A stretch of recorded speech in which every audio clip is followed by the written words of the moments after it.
Pali, which is begins on page 18.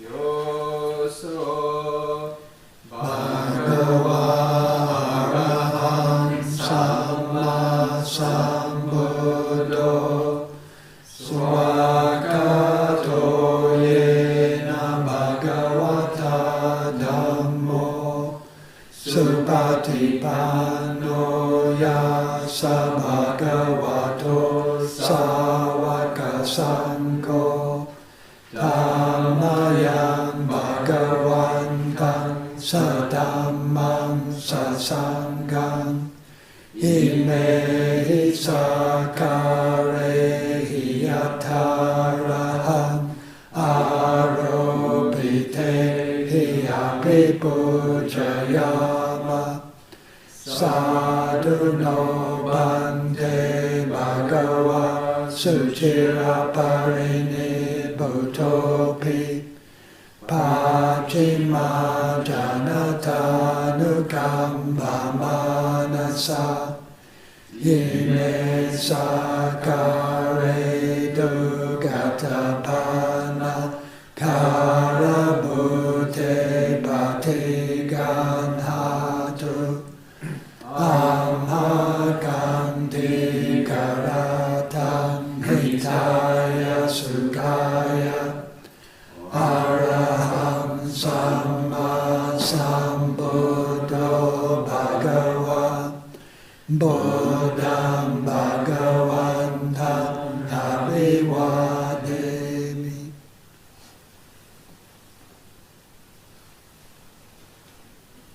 Swakato Bhagavata Dhammo Dhammang Namasami.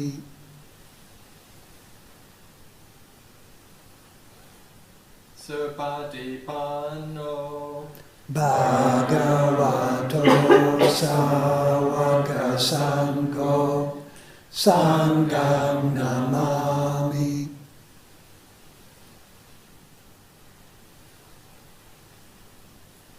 Handamayang Bodhasa Bhagavato Pumbhaganam Bankarang Karomase Namo Tassa Bhagavato Arahato Samma Sambuddhassa Namo Tassa Bhagavato Arahato Samma Sambuddhassa Namo Tassa Bhagavato Arahato Samma Sambuddhassa.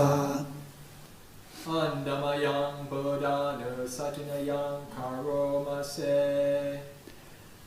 Tanko Panna Bhagavantam Evam Kalayano Kitisado Abhugato Iti Piso Bhagava Arahant Samma Sambuddho Vijajarana Sambhano Sugato Lokavidu Anuttaro Purisadhamma Sarati Sata Deva Manusana Buddho Bhagavati.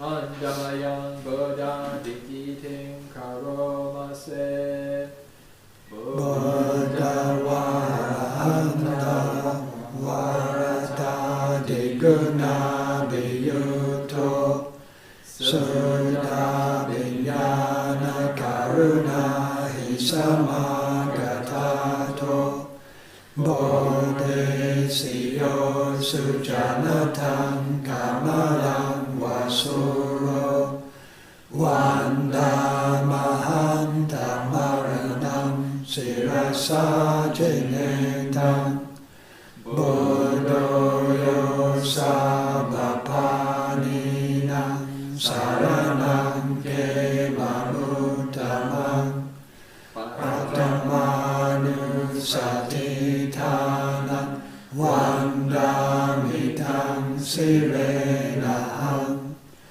บุตตัสสะสัมมิตาโสวะบุตโตเมสามิกิสโรบุตโตตุกาสกาตาจาริตาตาจาริตาสเมบุตตัสสะหังนิยาเตมิสารีรังชีวิตังจิตังวันดันโตหังจาริสามิบุตตัสเสวะสุโบดิตังนาทิเมสารนังอัญญังบุตโตเมสารนังวรังเอเทนะสัจวะเทนะวะเตยังสัตตุสั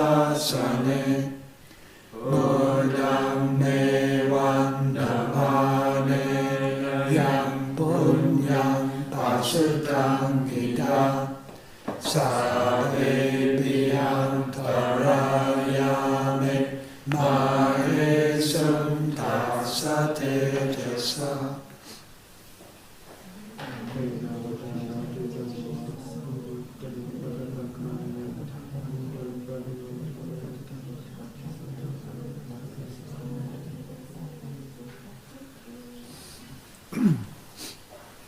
Adamayan Dhammanu Satinayam Karomase Swagato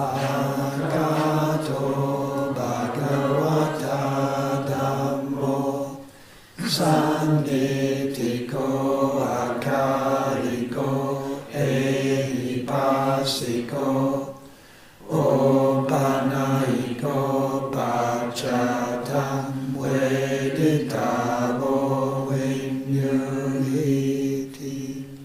Andamayam Dhamma Vigiting Karomase Swakata Tadiguna Yoga Vasena Seyo Yomagapaga Pariyati Vimoga Bedo Dhammo Kuloka Patana Tatadahidai Vandamaham Tamaram Varadam Mametam Dhammo Yosabapanina Saranam Kemanutamam Bhutiyanu Satitanam Vandamitam Sirenaham Dhamma Sahasamita Sovathammo Me Samiki Saro Dhammo Dukkha Sagata Charitata Charita Same Dhamma Saham Niyate Misarira Jivitam Jitam Vandanto Ham Charisami Dhamma Seva Sudhammatam Nati Me Saranam Anyam Dhammo Me Saranam Varam Etena Sajavachena Vadeya Satu Sasane Dhammam Evan Dhammane Yam Punyam Pasutam Gitam Sape Piyam Tarayame Mae Sum Tassate Jasa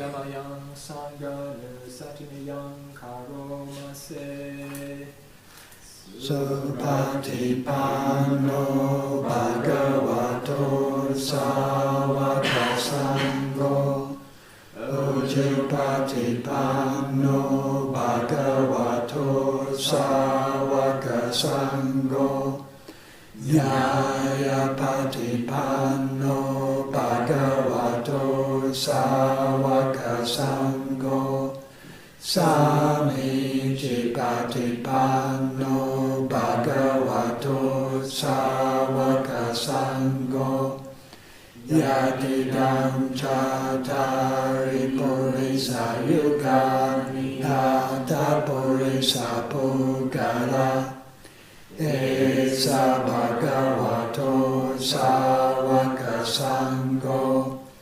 Ahuneyo Bahuneyo Dakineyo Anjali Karaniyo Anuttarang Punyaketam Lokasati Handamayang Sangha Vigiting Karomase Sadhammajo Supatipati Guna Viyuto Sudha Viyo Ariya Pugala Sangha Seto Sila di Dhamma Pavara Sayakaya Cito Wanda Mahanta Mariya Nagadam Susudam Sangoyo Sabapanina Saranang Kemamuttamang Tatiyanu Satitana Vandamitam Sirenaham Sangha Sahasamida Sovasangho Me Samikisaro Sangho Dukkha Sagata Charitata Chahita Same Sangha Sahaniyate Misarira Jevitam Chitam Vandantoham Charisam Sangha Sopatipanatam Nati Me Saranam Nanyam Sangho Me Saranam Varam Etena Sajavajena Vadeyam Sadhu Sasane Sangham Me Vandamane Nayam Punyam Pasutang Gita Sabe Piyam Tarayame Maesam Tasate Jasa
So, being the new moon nights, so opportunity for the lay support team or anybody else who'd like to request the 8 precepts.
Namo tassa bhagavato arahato samma sambuddhassa.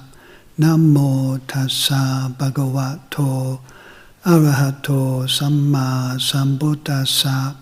Namo tassa bhagavato arahato samma sambuddhassa.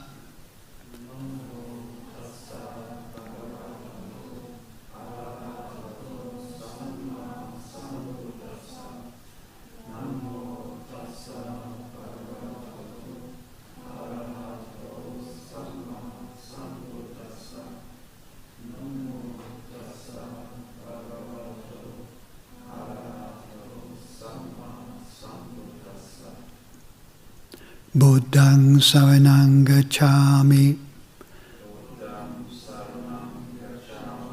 Dhammang saranang gacchami.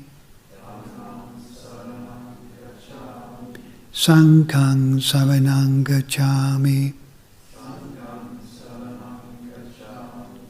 Dutiyampi buddhang saranang gacchami.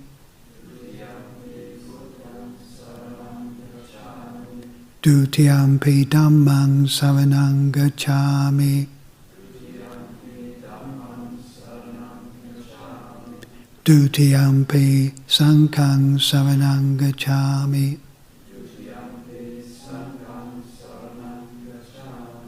Tatiyampi buddhang saranang gacchami.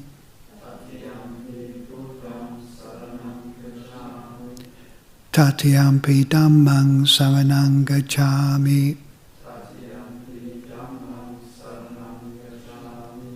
Tatiyampi sanghang saranang gacchami.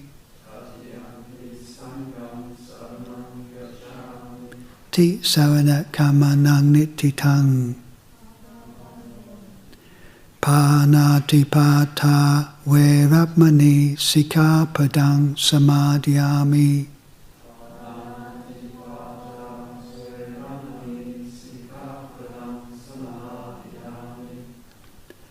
I undertake the precept to refrain from taking the life of any living creature.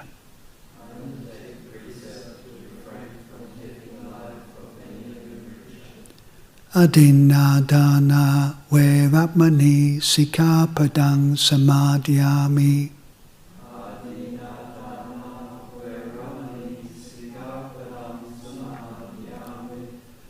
I undertake the precept to refrain from taking that which is not given.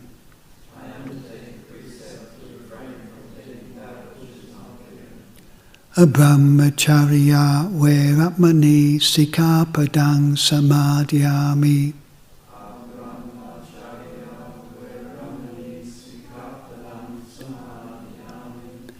I undertake the precept to refrain from any intentional sexual activity.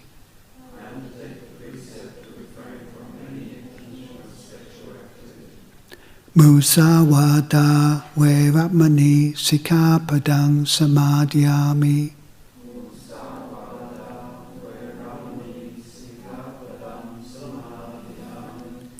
I undertake the precept to refrain from lying.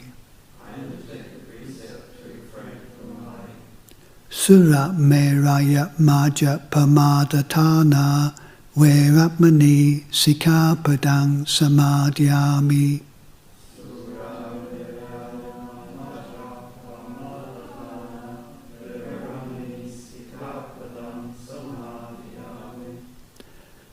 I undertake the precept to refrain from consuming intoxicating drink and drugs that lead to carelessness.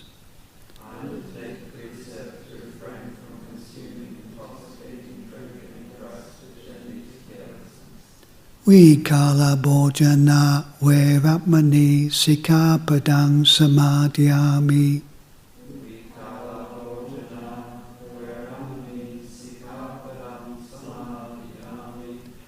I undertake the precept to refrain from eating at inappropriate time.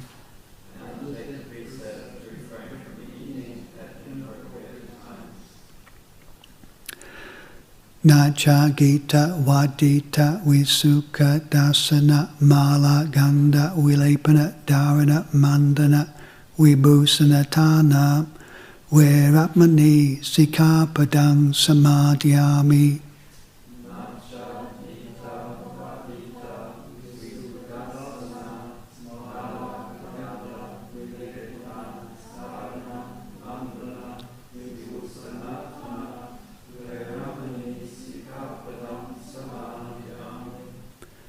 I undertake the precept to refrain from entertainment, beautification,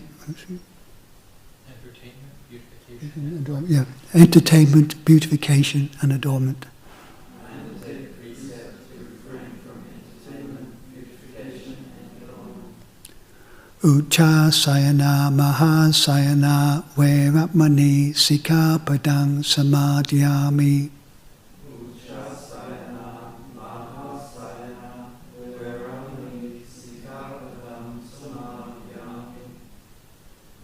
I undertake the precept to refrain from lying on a high or a luxurious sleeping place.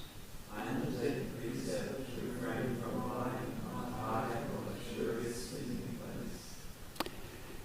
Imani atta sikkhapadani samadhyami.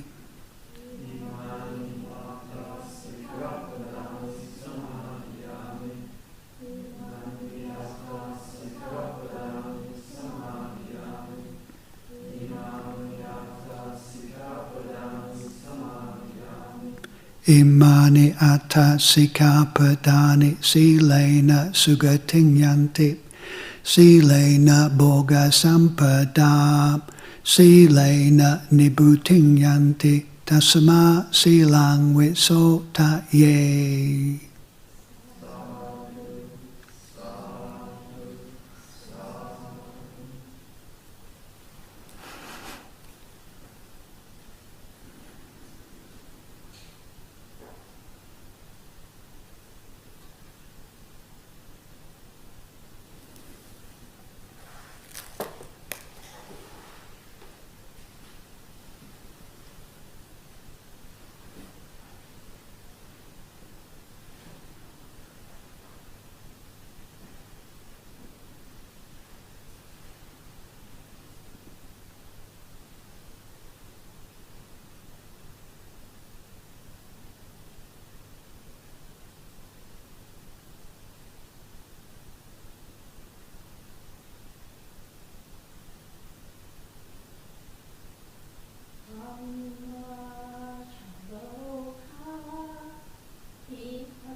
Namo tassa bhagavato arahato samma sambuddhassa.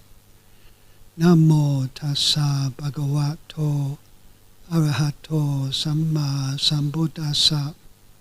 Namo tassa bhagavato arahato samma sambuddhassa. Buddhang dhammang sanghang namasami.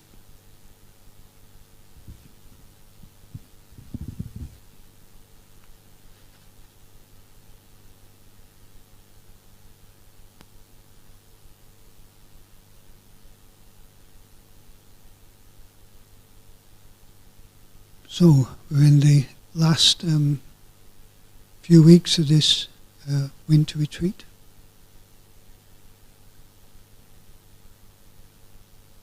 And hopefully it's been a good opportunity for us to turn our attention more inward and awaken a little more to the workings of the mind. Be aware of more our mind states, to understand them and know what's worth cultivating and know what's better to let go of.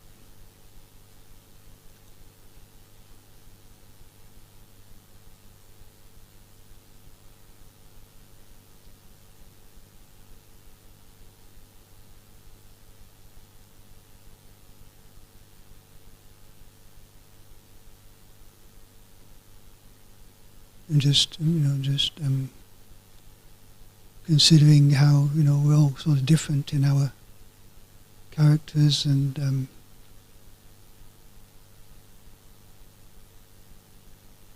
how we like to practice.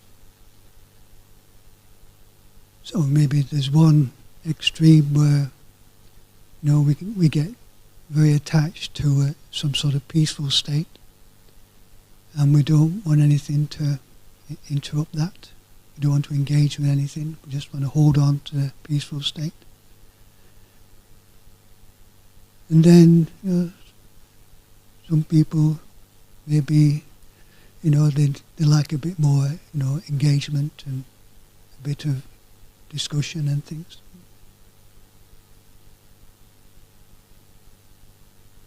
A bit more outward going. So, inward going or outward going, just knowing our character, isn't it?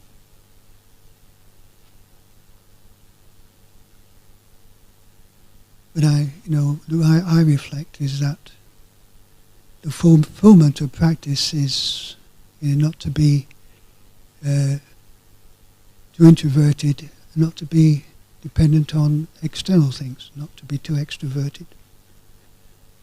And to develop a quality of awareness that can embrace both, external things and also internal.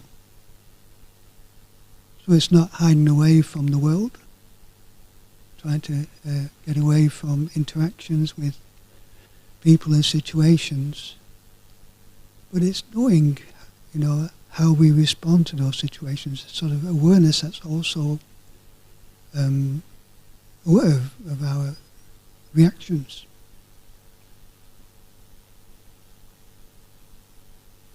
So, knowing ourselves, do we get so absorbed into sights and sounds, tastes and touches that we lose this inward awareness of the mind? We get absorbed into things.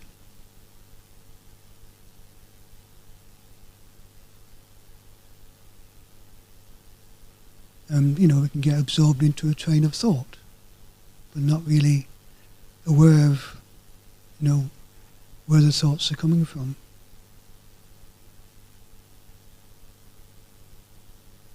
Or we're just trying to hold on to some inner experience.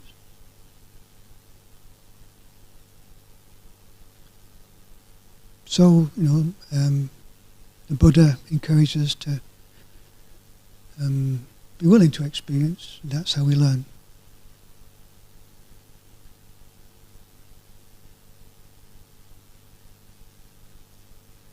So on just like on one occasion, a Brahmin came to the Buddha, and the Buddha asked him, "How does your teacher teach you?" What the Buddha said, the development of the spiritual faculties. And the Brahmin student replied, "Oh, our teacher teaches not to see things, not to hear things, to get away from the sensory world." And the Buddha's response to that was that if that was how you develop your faculties, then a blind and a deaf person would have develop their spiritual faculties.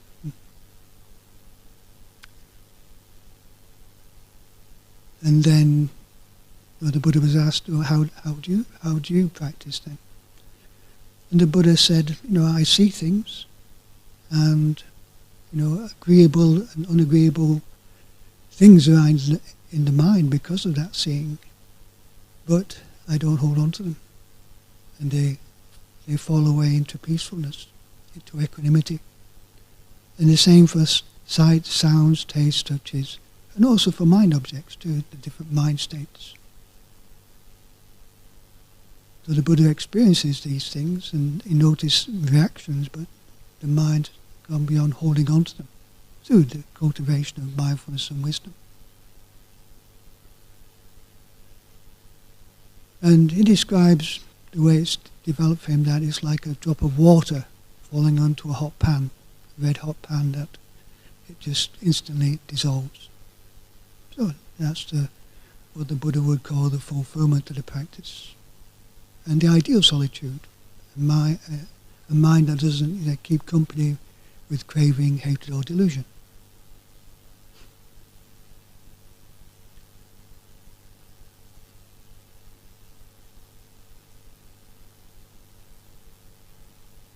So maybe we do experience a sort of peacefulness, the peaceful mind is sometimes described as a lake, a pond that's just still, calm, quite pleasant.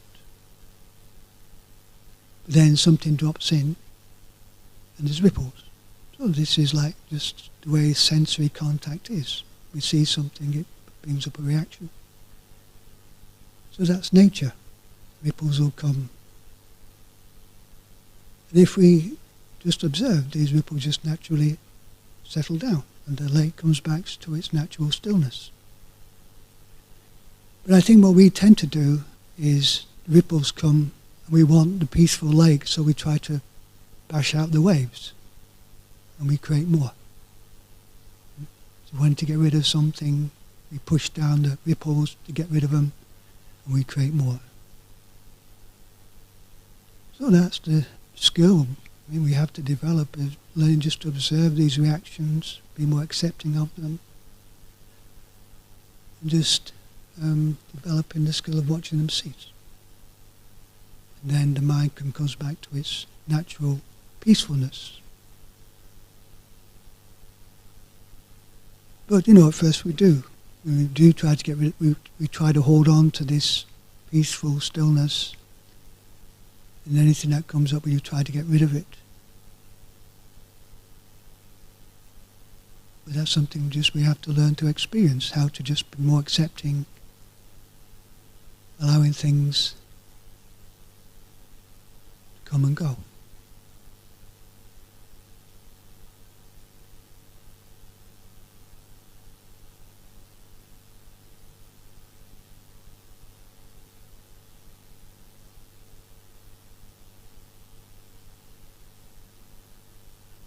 Quite a few years ago now, I was resident at our monastery in New Zealand, and I've been a monk for about 6 years, and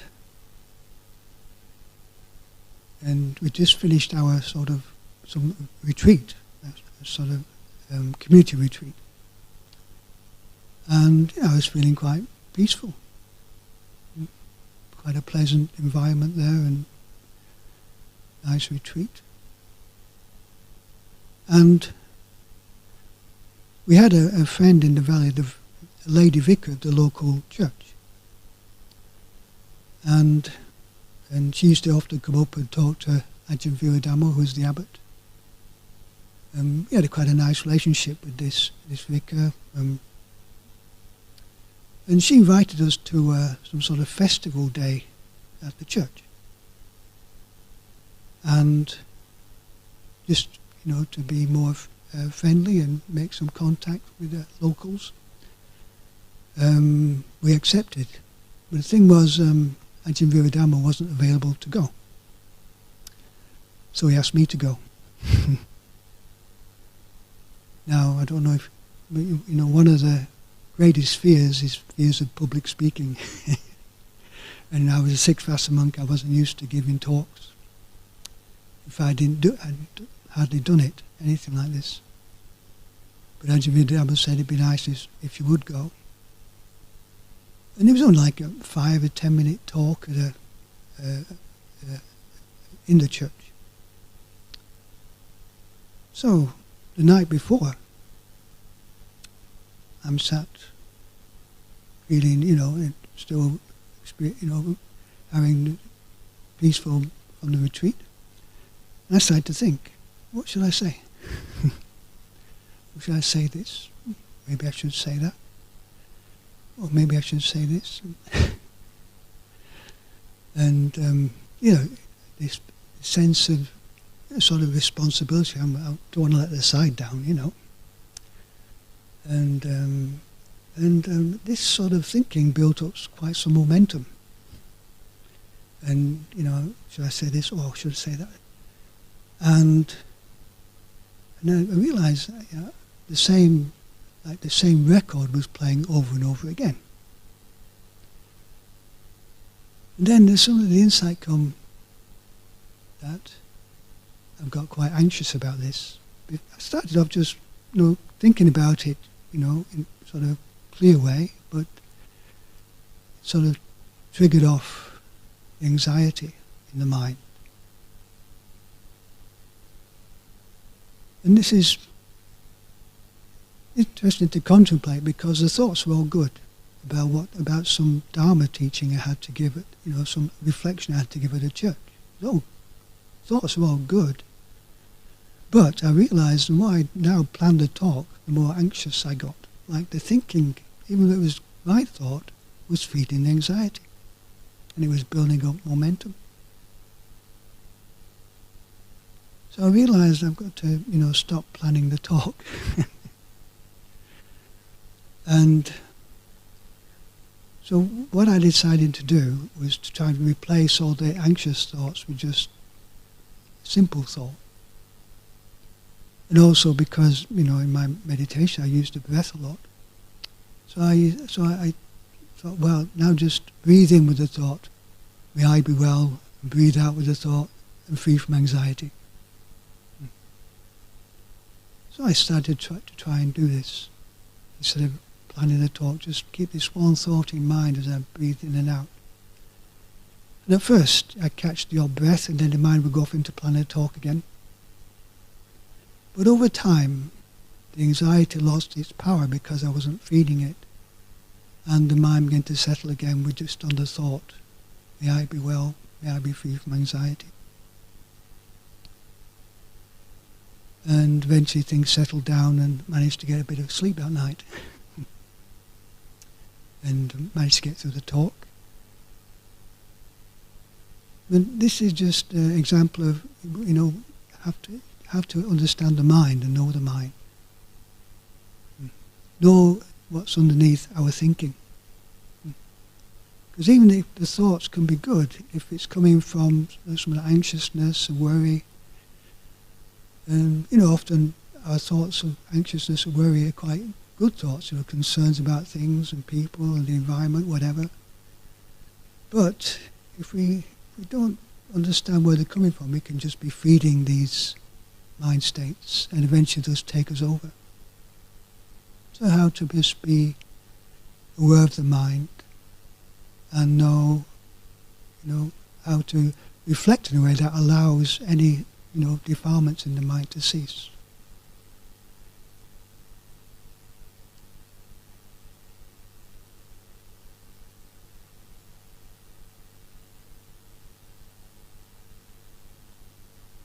And, to do this, we have to really more turn our attention inward to understand these things. We're just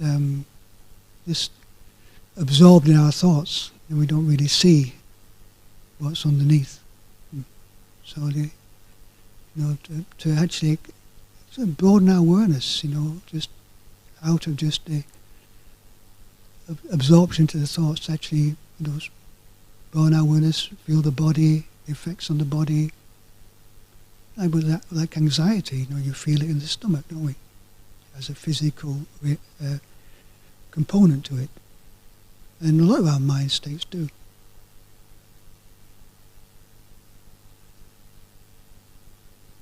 Knowing the workings of the mind, how our mind states colour our world, let's say. Like the mind states are like lenses, different colours that we look through, like someone like our will is probably like a red lens, and everything we see is negative. Looking through a red lens.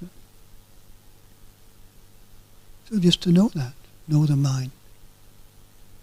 Not get caught into certain proliferations that tend to keep these hindrances, defilements going. And this is, part of what we have to learn.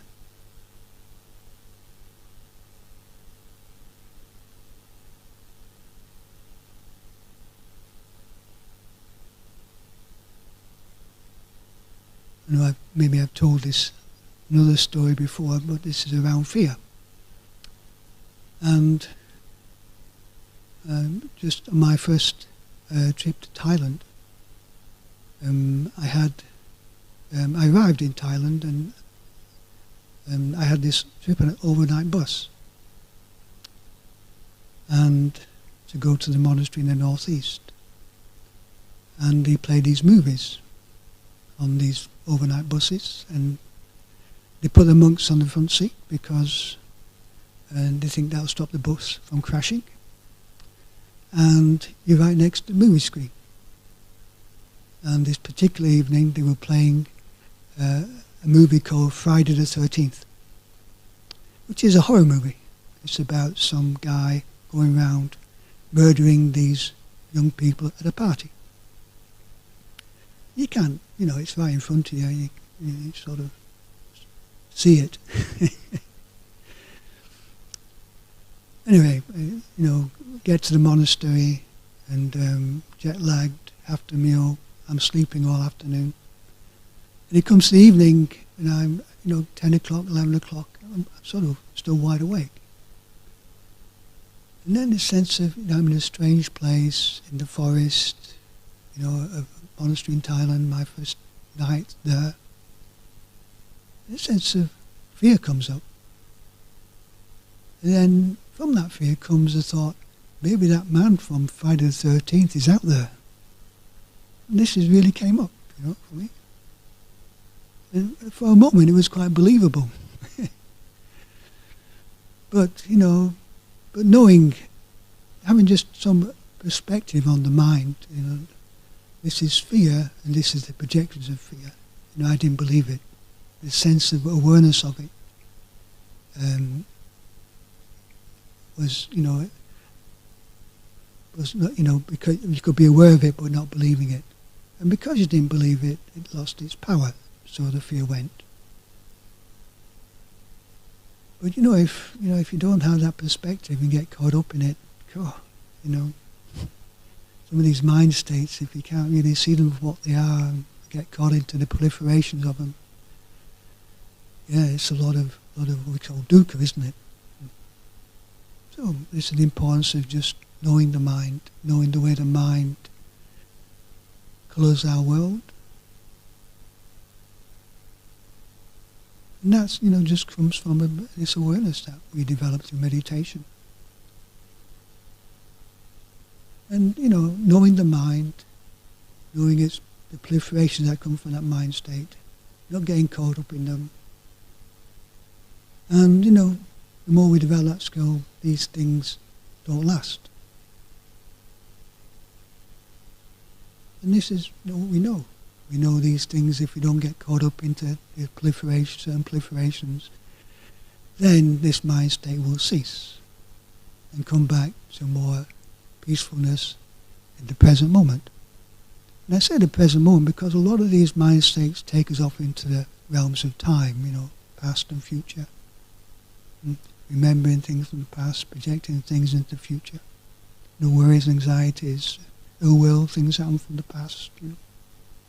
Desire for something in the future that you've experienced in the past, craving for something.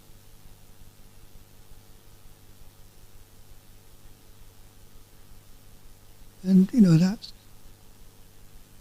that understanding becomes really clear how just if you don't get caught up in it, it just ceases and you come back to the peace of the present moment.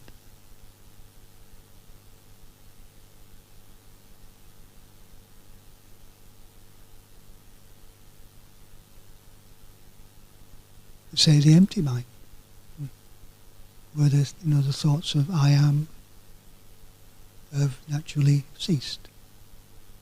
And not really through absorbing into the breath, absorbing into something, but just through letting go.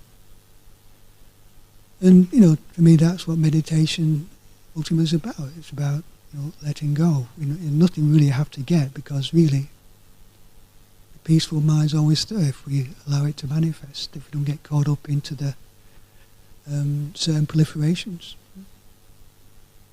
The deathless is always there. The unconditioned is always there.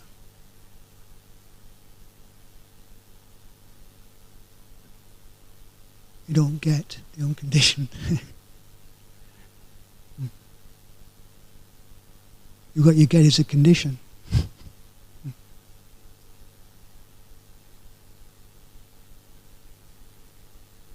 So the importance of just knowing the mind, having a sense of acceptance, of knowing, this is the mind state, this is the way the mind tends to proliferate, just know it what it is. We can come back to the body, or like the example I said about just keeping a certain reflection in mind. But if it's a skillful reflection, it tends to settle things. So if it's even Dharma, it's thinking Dharma, but still things getting more stirred up, then maybe we have to turn our thoughts to something else. Just a simple thought.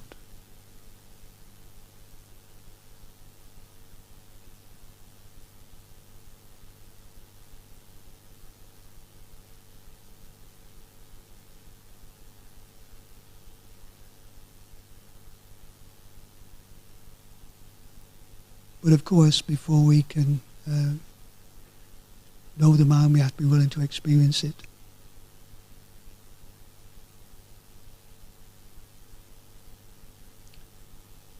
And, what we experience in meditation, say we really do get to know our mind in meditation, say something like restlessness, say. And of course, when we start to do things or interact, we can know it when it comes up when we're doing things too. Knowing the mind states we get to know in meditation, we can get to know them if they come up when we're doing things, when we're more engaged. And that's, very helpful. Especially, if the mind states tend to make us act or speak in unskillful ways, it's good to know that, isn't it? So if we get to know the mind through inward looking, then we keep that inward looking as we're doing things in a more spacious awareness. Then we know them as when they come up when we're doing things, interacting. And then, the possibility of not getting caught up in them, not acting, speaking on them, and allowing them to cease, even while we're still doing things. Now this is, a very skillful thing to develop, especially in conversations, because we get very absorbed into a conversation and sometimes we don't realise we're getting a bit heated up or something. or getting a bit frivolous and skillful. So it's good to see, as we're talking, also being aware of how's this conversation affecting the mind. Are we maintaining something skillful in the mind as we're conversing?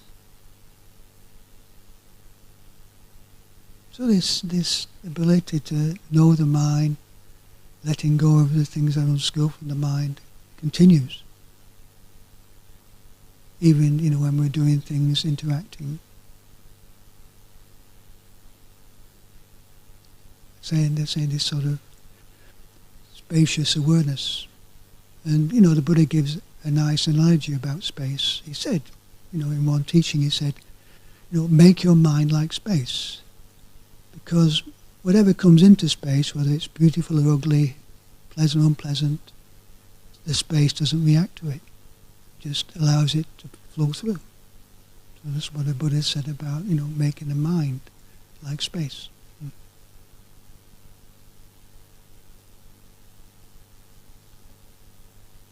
Letting it flow through and coming back to the empty space. But sometimes we don't do that. We grab hold of the things that are coming through. Try to hold on to them, try to get rid of them. Rather than just allowing them to take the natural course, which is to cease.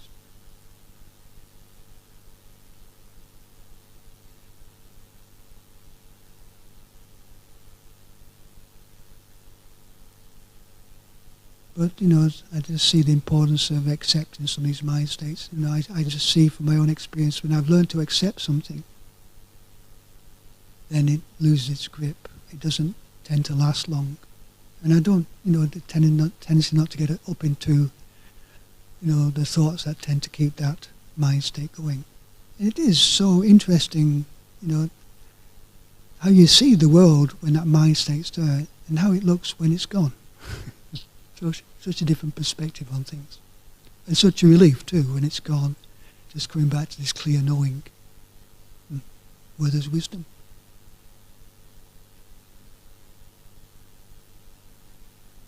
And, the Buddha, the Four Noble Truths is about cessation, isn't it? About allowing things to cease. Understand the truth of cessation. When we allow defilements to cease in the mind.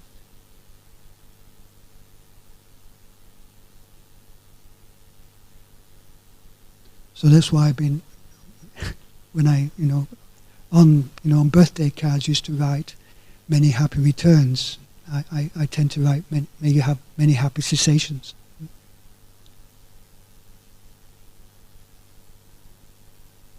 And maybe that's something people are afraid of, losing this sense of self. But,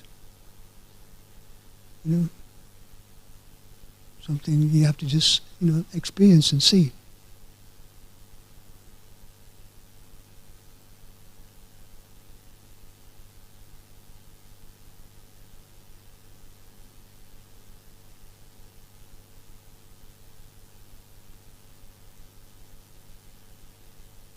So tomorrow morning, I'm going to the airport to meet Lumpur Sujito, and it won't be as peaceful as the monastery.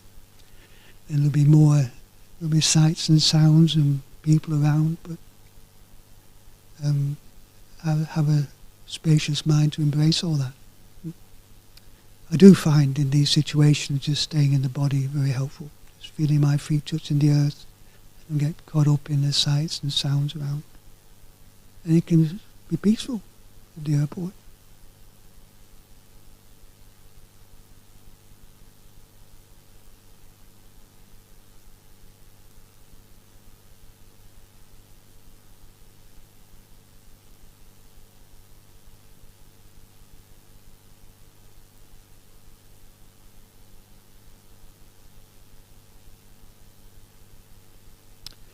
So I just offer these reflections this evening.